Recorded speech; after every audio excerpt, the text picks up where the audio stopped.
Comment accompagner son adolescent?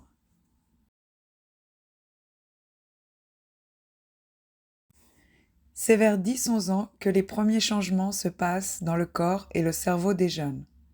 C'est la puberté, soit le passage de l'enfance à l'adolescence.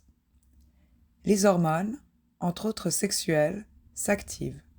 Ces substances chimiques vont permettre le développement des organes sexuels pour la reproduction ainsi que la croissance du corps. Le jeune va beaucoup grandir et changer sur plusieurs niveaux. L'adolescence est un grand bouleversement. Des changements physiques. Chez les garçons, la voix mue. Chez les filles, les seins se développent et les règles arrivent. Leur corps va beaucoup changer. Par exemple, les poils poussent, notamment sur les organes sexuels, qui eux aussi se développent. Il peut y avoir des problèmes de peau, des changements de poids, une transpiration importante. Il n'est pas toujours facile pour un adolescent de vivre tout cela. Il ne se reconnaît plus. C'est important d'en parler avec son enfant, de lui expliquer que tout cela est normal, pour le ou la rassurer. Des changements psychologiques. Les jeunes peuvent aussi constater de grands changements dans leur manière de penser et de réagir. C'est à cause des hormones, mais aussi de modifications importantes dans le cerveau. Les parents parfois ne reconnaissent plus leur enfant. D'un jour à l'autre, l'adolescent peut avoir des changements d'humeur importants, des avis et des opinions différents. Ce n'est pas toujours facile à vivre pour les jeunes et leurs familles. C'est ce que l'on appelle la crise d'adolescence. Elle peut être plus ou moins importante et visible selon les personnes. Certains adolescents vont avoir besoin de faire beaucoup de nouvelles expériences, sans être toujours conscients des conséquences de leurs actes. Un nouveau style. L'adolescent cherche à s'affirmer dans sa personnalité et sa place dans le monde. Il ou elle peut essayer différents styles et attitudes. Cela peut être dans la manière de s'habiller. Certains souhaitent ressembler aux autres jeunes ou au contraire être très différents. D'autres ne veulent s'habiller qu'avec des vêtements de marque. Certains vont être très intéressés par leur apparence physique et passer des heures dans la salle de bain. D'autres, au contraire, vont très peu se laver et fuir les miroirs. Tout cela est parfaitement normal, même si les parents ne sont pas toujours d'accord avec les choix de leur enfant. Plutôt que d'interdire tout changement, il est plutôt conseillé de négocier avec elle ou avec lui pour trouver une solution qui convienne à tout le monde. De nouveaux intérêts. Avec le développement de nouveaux centres d'intérêt, l'adolescent voudra par exemple se trouver d'autres amis, changer d'activité. La puberté entraîne aussi le désir, plus ou moins tôt, d'avoir un petit ami ou une petite amie et peut-être des rapports sexuels. L'adolescent peut aussi avoir envie de tester des comportements interdits, comme boire, fumer, ou il peut aussi moins s'intéresser à l'école, ou à l'inverse, se passionner pour certaines activités et s'y consacrer à fond. Là encore, le plus important est de rester en lien avec son enfant, de chercher à parler de ses comportements et d'expliquer, en tant que parent, quelles sont nos limites. Il est aussi important d'expliquer quels peuvent être les risques, par exemple les grossesses indésirées, les problèmes scolaires, etc. Si vous ne vous sentez pas à l'aise pour le faire, il peut être plus simple de passer par un ami de la famille, par le médecin, ou encore par l'infirmière scolaire, par exemple. Le sommeil. Les hormones entraînent aussi un décalage dans le rythme du sommeil. Les adolescents ont plus de peine à s'endormir le soir et à se lever le matin. Ils ont environ besoin de 9 à 10 heures de sommeil par nuit au minimum, et il est normal qu'ils dorment plus tard le week-end pour récupérer. Ils sont fatigués par tous ces changements. Attention de veiller à ce qu'ils éteignent leur téléphone et la télévision au moins 30 minutes avant l'heure du coucher. Il est aussi très important d'encourager votre enfant à faire du sport pour se maintenir en forme et avoir une bonne fatigue le soir.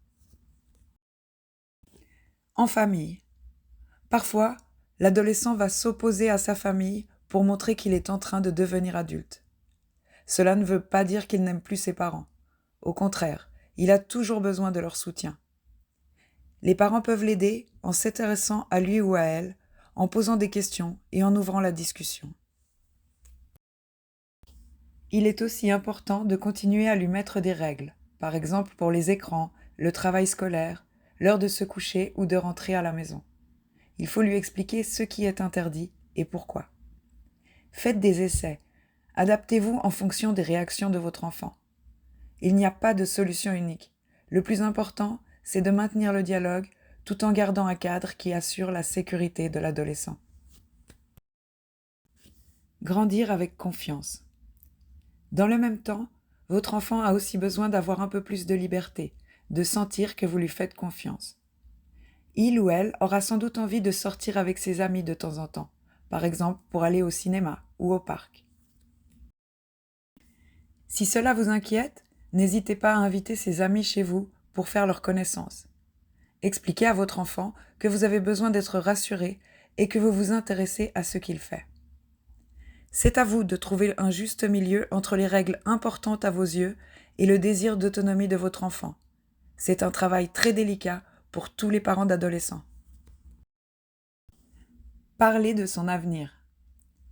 Votre enfant a besoin d'aide pour imaginer sa vie d'adulte. Il n'est pas facile de savoir quel métier on veut faire ou quelle école choisir. Aidez-le à imaginer ce qu'il pourrait faire. Parlez-lui de ses qualités, posez-lui des questions sur ce qu'il aimerait. Sans lui mettre de pression, vous pouvez aussi lui proposer d'aller voir le conseiller d'orientation ou le psychologue dans son école secondaire. En Suisse, on trouve une description de tous les métiers sur le site www.orientation.ch. Il est important de donner une vision d'avenir positive à votre enfant, de lui montrer que beaucoup de possibilités lui sont ouvertes. Les écrans. S'il a un téléphone, votre enfant va sans doute beaucoup jouer ou communiquer avec ses amis. C'est normal, mais soyez attentifs au temps qu'il y passe. Ce serait bien de ne pas dépasser 2 heures par jour en semaine et de lui proposer des temps sans écran avec d'autres activités par exemple. Il est important d'expliquer les dangers des réseaux sociaux, comme parler avec des inconnus et les rencontrer, transmettre des informations personnelles. Il faut aussi expliquer qu'il est interdit de diffuser des mots ou des images violentes. N'oubliez pas de dire que beaucoup d'informations sont fausses ou exagérées et que certaines personnes trichent pour avoir des admirateurs. Là encore, intéressez-vous à leurs jeux et à ce qu'ils aiment regarder, parlez avec eux de ce qui les passionne. Partagez aussi des moments avec eux devant un film ou une série, c'est en effet très important. Quand s'inquiéter? L'adolescence peut entraîner des difficultés chez certains jeunes. Il faut être très attentif en cas de changement de poids important, d'insomnie répétée ou encore de signes de grande tristesse. Soyez attentif, par exemple, si votre enfant ne sort plus de la maison, vous dit qu'il n'a pas d'amis, etc. Il faut aussi se poser des questions si ses résultats scolaires baissent de manière importante ou si votre enfant se montre très souvent de mauvaise humeur, qu'il vous semble hors de contrôle ou qu'il se met en danger. Il faudra alors consulter rapidement un médecin. Des conflits à gérer. Par contre, si votre adolescent est parfois de mauvaise humeur, qu'il se plaint un peu et qu'il travaille moins à l'école, alors rassurez-vous, tout est normal. Cela va passer avec le temps. Soyez juste attentif à ce qu'il reste correct avec vous et avec les personnes qui l'entourent, car dans tous les cas, il doit respecter les règles de la vie en société.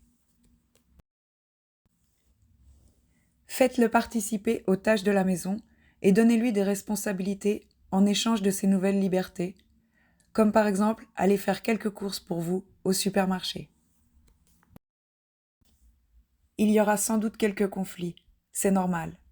Essayez de parler avec elle ou avec lui dans des moments calmes pour lui expliquer que vous agissez pour son bien. Montrez-lui que, malgré vos désaccords, vous l'aimez comme avant. Pour aller plus loin, vous pouvez conseiller à votre enfant d'aller sur le site www.ciao.ch. Il y a beaucoup d'informations, notamment autour de la sexualité, car c'est un sujet dont il n'est pas toujours facile de parler avec ses parents. Vous avez des questions? n'hésitez pas à contacter l'association All Kids Inclusive par email à info@akid.ch.